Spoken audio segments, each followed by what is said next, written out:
Nous avons invité la presse pour échanger par rapport à ce concept Toto Mbola Ndembo parce que nous estimons que la presse joue un rôle très important dans notre société et il était impérieux pour nous pour réussir cette campagne d'associer la presse pour qu'ensemble on puisse définir des stratégies que nous allons répercuter sur la population congolaise en général, ceux de la RDC et ceux de l'international pour arriver à relever le niveau du football dans notre pays. Nous voulons, à partir de la saison prochaine, c'est-à-dire que toute personne, que tout Congolais, à travers une contribution d'$1, $10, $100, puisse arriver à soutenir le football de notre pays, c'est-à-dire la paye des joueurs à partir du mois d'août 2020 au mois de mai 2021. C'est à ça que nous aspirons. J'ai retenu que nous partageons tous le même souci, c'est-à-dire de voir notre football aller de l'avant.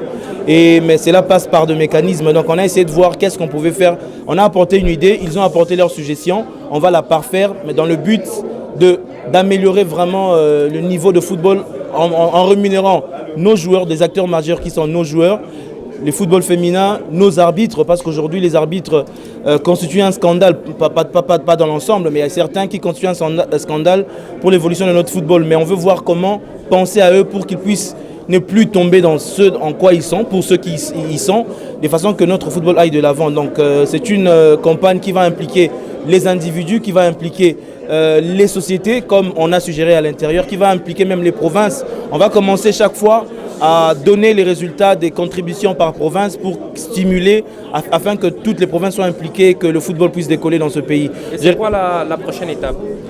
La prochaine étape, c'est les souscriptions proprement dites, c'est-à-dire à travers notre page Facebook Toto Mbola Ndembo. On va donner toutes les précisions, mais aussi à travers les chaînes partenaires, on vous dira qu'est-ce qu'il faudra faire. Nous avons des mobile money de voies de contribution qui vous seront dévoilées déjà à partir d'aujourd'hui. Et aussi, il y a un compte bancaire pour ceux qui veulent faire directement, payer directement.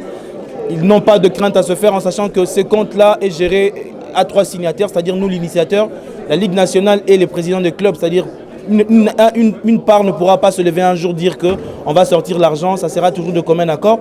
Et aussi, on veut à travers cette initiative avoir un grand match. On a suggéré que ce match-là s'est joué le 30 juin qui opposerait les Congolais ayant la nationalité congolaise ou qui l'ont perdu, mais qui jouent à l'étranger contre ceux qui sont ici. C'est-à-dire, nous voulons vivre le football autrement en RDC. Nous ne voulons pas que le football en RDC soit un domaine abandonné aux médiocres, si on peut le dire comme ça. Nous voulons que l'élite s'implique afin que le football, qu'on puisse relever le niveau du football en RDC. Donc on veut l'implication de l'élite congolaise pour relever le niveau du football en RDC. En fait, la Ligue 1, c'est le miroir du football congolais. Donc on veut que ceux-là, parce que c'est un championnat phare pour notre pays, qui soit bien rémunéré, parce que la tentation est très grande à leur niveau qu'au niveau de ceux de la Ligue 2. On veut que ceux de la Ligue 1 puissent avoir des cagnottes assez conséquentes pour amoindrir le risque de tomber à des corruptions qui réduisent notre football au bas état.